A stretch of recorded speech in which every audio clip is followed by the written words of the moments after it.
2월 11일 목요일입니다. 새벽 예배 드리십니다. 우리 모두 다 함께 사도신경으로 우리의 신앙을 고백하십니다. 나는 전능하신 아버지 하나님 천지의 창조주를 믿습니다. 나는 그의 유일하신 아들 우리 주 예수 그리스도를 믿습니다. 그는 성령으로 잉태되어 동정녀 마리아에게서 나시고 본디오 빌라도에게 고난을 받아 십자가에 못 박혀 죽으시고 장사된 지 사흘 만에 죽은 자 가운데서 다시 살아나셨으며 하늘에 오르시어 전능하신 아버지 하나님 우편에 앉아 계시다가 거기로부터 살아있는 자와 죽은 자를 심판하러 오십니다. 나는 성령을 믿으며 거룩한 공교회와 성도의 교제와 죄를 용서받는 것과 몸의 부활과 영생을 믿습니다. 아멘. 우리 다 함께 찬송가 549장을 찬송합니다. 549장입니다.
오늘 은혜 주실 기록된 하나님 말씀 마태복음 12장 38절에서 50절까지 말씀 봅니다. 38절에서 50절까지 말씀입니다.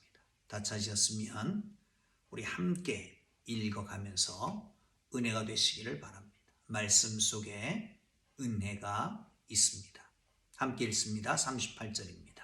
그때에 서기관과 바리새인 중 몇 사람이 말하되 선생님이여 우리에게 표적 보여주시기를 원하나이다. 예수께서 대답하여 이르시되 악하고 음란한 세대가 표적을 구하나 선자 요나의 표적밖에는 보일 표적이 없느니라. 요나가 밤낮 사흘 동안 큰 물고기 뱃속에 있었던 것 같이 인자도 밤낮 사흘 동안 땅속에 있으리라. 심판 때에 니느웨 사람들이 일어나 이 세대 사람들을 정죄하리니 이는 그들이 요나의 전도를 듣고 회개하였음이거니와 요나보다 더 큰 이가 여기 있으며 심판 때에 남방 여왕이 일어나 이 세대 사람들을 정죄하리니 이는 그가 솔로몬의 지혜로운 말을 들으려고 땅 끝에서 왔음이거니와 솔로몬보다 더 큰 이가 여기 있느니라. 더러운 귀신이 사람에게서 나갔을 때에 물 없는 곳으로 다니며 쉬기를 구하되 쉴 곳을 얻지 못하고 이에 이르되 내가 나온 내 집으로 돌아가리라 하고 와 보니 그 집 비비고 청소되고 수리되었거늘 이에 가서 저보다 더 악한 귀신 7을 데리고 들어가서 거하니 그 사람이 나중 형편이 전보다 더욱 심하게 되느니라. 이 악한 세대가 또한 이렇게 되리라.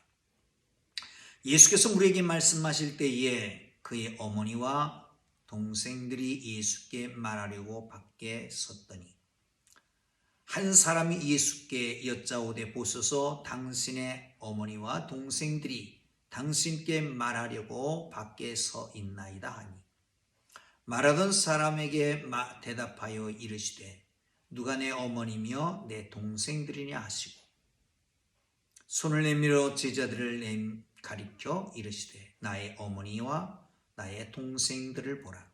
누구든지 하늘에 계신 내 아버지의 뜻대로 하는 자가 내 형제요 자매요 어머니니라 하시더라. 아멘. 할렐루야. 하나님의 은혜가 여러분 모두와 함께 하기를 주님 이름으로 축복합니다. 하나님의 영적인 시각이 열려져서 하나님의 영적인 은혜를, 영적인 도우심을 맛보아 알고 누리기를 주님 이름으로 축복합니다. 오늘 본문은 서기관이고 바리새인 몇 명이 예수님 앞에 왔습니다. 먼저 표적을 구합니다. 예수님께서는 요나의 표적밖에 보일 것이 없다 말씀하십니다. 그리고 이 시대의 악함에 대해서도 얘기하고 있지요. 그리고 또한 말씀을 가르치고 있는데 예수님의 어머니와 동생들이 왔습니다. 그리고 누군가 와서 얘기합니다. 당신의 어머니와 동생들이 뭔가 말하려고 밖에서 기다린다. 누가 내 어머니며 동생이냐? 여기 내 어머니와 내 동생들을 보아라. 제자들을 가리키죠. 아버지 하나님의 뜻대로 행하는 자가 내 어머니며 동생이다. 이렇게 말씀하고 있습니다. 사랑하는 성도 여러분, 먼저 표적을 구하는 바리새인과 서기관들에게 표적은 요나의 표적밖에 없다고 말씀하시는 것을 볼 수 있습니다. 요나의 표적밖에 없다. 원래 표적이라고 하는 것은 초자연적인 능력에 의해서 나타나는 현상들입니다. 그걸 통해서 진리를 입증하고 하나님의 영광을 드러냅니다. 신약에서는 예수님이야말로 너희들이 기다리던 메시아다라고 하는 것을 보여주는 것이 이 표적이었습니다. 그런데 바리새인과 서기관들이 와서 표적을 구합니다. 먼저 짚고 가야 될 것이 있습니다. 그들은 예수님이 행하는 표적이 하나님이 위로부터 내리는 하나님의 능력에 의해서 하는 것이 아니라 바알세불, 귀신의 왕에 힘입어서 표적을 행한다고 생각하고 있었기 때문에 예수님이 표적을 거부하는 겁니다. 그리고 내가 이 시대의 표적을 구하지만, 악하고 음란한 세대가 표적을 구하지만 내가 표적을 보여줄 표적은 요나의 표적밖에 없다. 이렇게 말씀합니다. 요나의 표적은 오늘 본문에서 사용하는 것은 누가복음에서 요나의 표적을 말할 때는 요나가 니느웨의 말씀을 선포하면서 그들이 회개하는 것에 초점을 맞추고 있습니다만은 오늘 본문에서의 표적은 요나가 물속이 뱃속에 3일 동안 들어갔다가 나온 것을 예수님이 무덤에 묻히시고 그리고 부활하신 것으로의 상징으로 표적을 얘기하고 있는 것입니다. 그러니까 요나의 표적밖에 없다라고 말씀합니다. 그러면서 말씀하시기를 마지막 때에 심판을 받게 될 것이다. 니느웨 사람들은 그들은 이 세대 사람들을 정죄할 수 있다. 왜냐하면 요나의 메시지를 듣고 회개했기 때문에. 그러나 요나보다 더 큰 이가 왔지만 가르치고 표적을 보여주고 은혜를 베풀었지만 너희들은 알지 못하기 때문에 결국은 더 큰 심판을 받는다라고 하는 겁니다. 또한 남방 여왕이 일어나서 심판한다고 말합니다. 정죄한다고 얘기합니다. 왜? 남방 여왕은 솔로몬의 지혜를 들으러 예루살렘까지 왔습니다. 그런데 예루살렘에 있었던 이 사람들은 솔로몬보다 더 큰 이가 와서 말씀을 전하는데 불구하고 그 지혜를 배우려고 하지 않고 오히려 배척했기 때문에 그런 것입니다. 사랑하는 성도 여러분, 여기서 우리가 기억해야 될 것이 있습니다. 뭐냐면 하나님 앞에 잘못된 동기를 가지고 요구해서는 안 됩니다. 잘못된 동기를 가지고 하나님 앞에 기도해서도 안 됩니다. 잘못된 동기를 가지고 하나님을 시험하려고 하는 것, 이거 잘못된 것입니다. 예수님은 단순히 우리의 필요를 채워주시는 그런 존재가 아닙니다. 능력을 시험하듯 구해서도 안 됩니다. 예수님 우리의 시험을 받을 만한 그런 존재가 아니라고 하는 것입니다. 생명의 근원이시고 주인의 주인 되시는 그분이. 그러므로 여러분, 잘못된 동기로 인해서 하나님을 시험하기 위해서 구하지 말고 하나님 앞에 진정으로 나가는 하나님의 사람들 되기를 바랍니다. 자, 두 번째는요, 악한 세대에 대한 경고를 하고 있는 것을 볼 수 있습니다. 이 악한 세대는 어떤 세대냐? 오늘 본문에 이런 얘기를 합니다. 귀신이 나갔다가 마른 곳에 거닐다가 거기 거처할 곳이 없기 때문에 다시 들어와서 보니까 깨끗하게 청소되었다는 거죠. 그래서 나가서 자기보다 더 악한 귀신 7을 데려와서 거하니까 전보다 상황이 더 안 좋아졌더라 라고 하는 겁니다. 여러분, 우리가 기억해야 될 것이 있습니다. 그것은 뭐냐면 우리 속에 고집, 완고한 마음, 교만으로 가득 차서 예수님의 가르침과 예수님의 사역을 깨닫지 못할 때 문제가 생기는 겁니다. 어쩌면 한 번도 교회에 나오지 않았던 사람보다 얼쩍지근하게 나왔던 사람들, 감투 하나 썼던 사람들, 그렇게 오래 나왔던 사람들, 뭔가 아는 것 같지만 깊이 들어가지 못한 사람들, 그런 사람들이 나중에 더 어려워지는 겁니다. 신학대학 나와서 목회를 하지 않고 평신도가 되었습니다. 물론 그래서 더욱 교회를 잘 섬기는 분들도 있습니다. 그렇지만 대부분의 사람들이 신학교에 다녔다는 그 지식 때문에 오히려 더 악해질 수 있습니다. 교회에서 맡았던 직분들 때문에 더 교만해져서 하나님을, 예수님을, 그 은혜를 망각하고 잃어버릴 수가 있습니다. 여러분,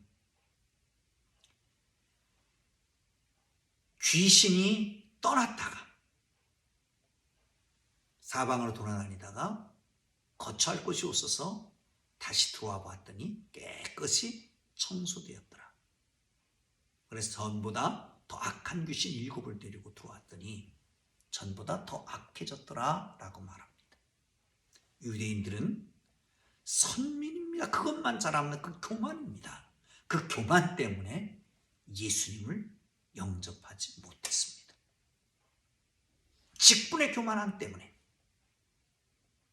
내지는 오랜 전통 때문에 하나님을 멀리하지 않기를 주님 이름으로 축원합니다. 예수님은 유대에 태어났습니다. 가까이에서 가르치시고 표적을 보여주셨습니다. 우리 예수님 배척합니다. 전통을 고수하면서 선민의 교만함으로 말미암아, 그래서 사실은 가까이 있면서 알지 못하는 거지요. 여러분, 언젠가 한번 그런 말씀을 드린 적이 있습니다.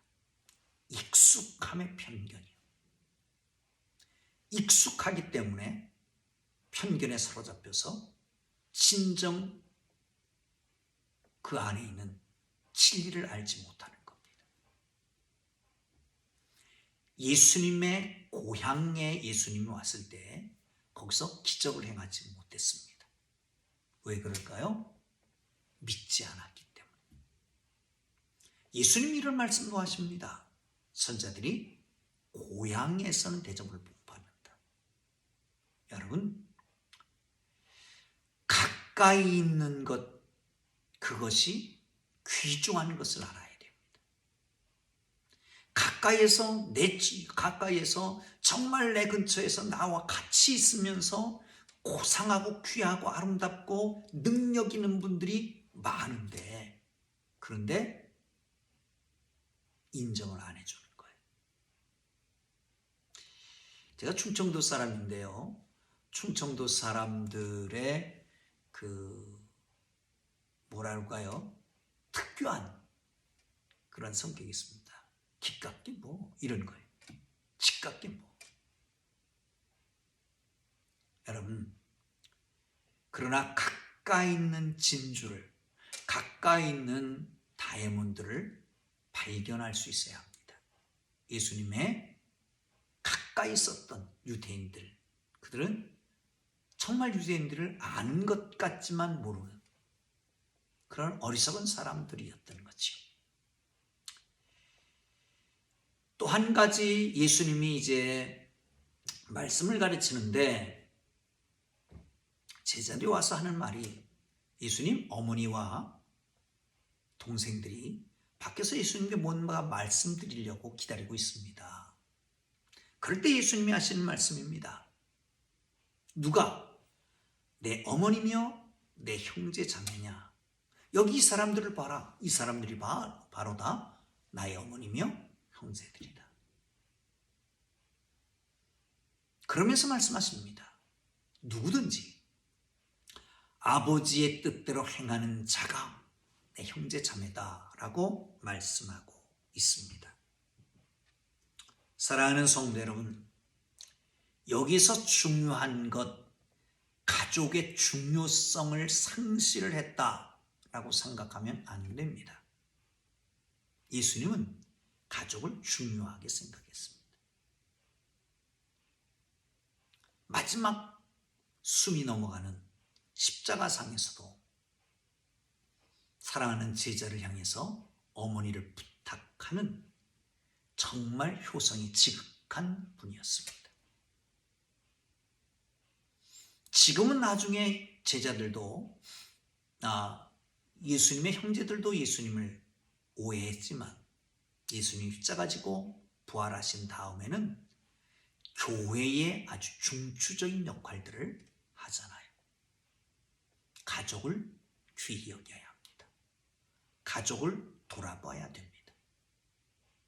여러분, 우리 가장 가까운 사람들이 가족 아닙니까? 어머니, 아버지 한 피바다 한 몸 이룬 형제 자매들 돌아보시고 사랑하고 정말 큰 사랑, 복음을 증거할 수 있기를 주님 이름으로 축복합니다. 아울러서 하나님의 예수 그리스도의 형제 자매라고 하는 것은 육신을 넘어서서 영적 가족으로의 확장을 생각해야 됩니다. 예수님은 하나님의 뜻을 행하는 모든 사람들이 형제 자매 어머니라고 말합니다. 예수를 믿고 하나님의 뜻대로 행하는 모든 사람들은 우리의 형제 자매입니다. 형제 자매를 사랑하고 격려하고 칭찬하고 세우고 돌보고 섬기는 우리 모두가 되기를 주님 이름으로 축복합니다. 오늘부터 설 연휴가 시작되지요. 이번에는 사회적 거리두기 때문에 고향으로 가지 못하고 일가 친척 많이 만나지 못하지만 그러나 여러분 정말 귀한 사랑스러운 형제 자매들을 향해서 전화라도 한 통하고 안부도 묻고 이렇게 정말 사랑을 표현하는 그런 하루가 될 수 있기를, 설 연휴가 될 수 있기를 바랍니다. 기도하겠습니다. 우리 주님 가르쳐 주신 기도합니다. 하늘에 계신 우리 아버지, 아버지의 이름을 거룩하게 하시며 아버지의 나라가 오게 하시며 아버지의 뜻이 하늘에서와 같이 땅에서도 이루어지게 하소서. 오늘 우리에게 일용할 양식을 주시고 우리가 우리에게 잘못한 사람을 용서하여 준 것 같이 우리 죄를 용서하여 주시고 우리를 시험에 빠지지 않게 하시고 악에서 구하소서. 나라와 권능과 영광이 영원히 아버지의 것입니다. 아멘. 말씀 생각하면서 기도하시고 자유롭게 돌아가겠습니다. 살아계신 하나님 아버지, 우리 속에 교만함이 제거되게 하시고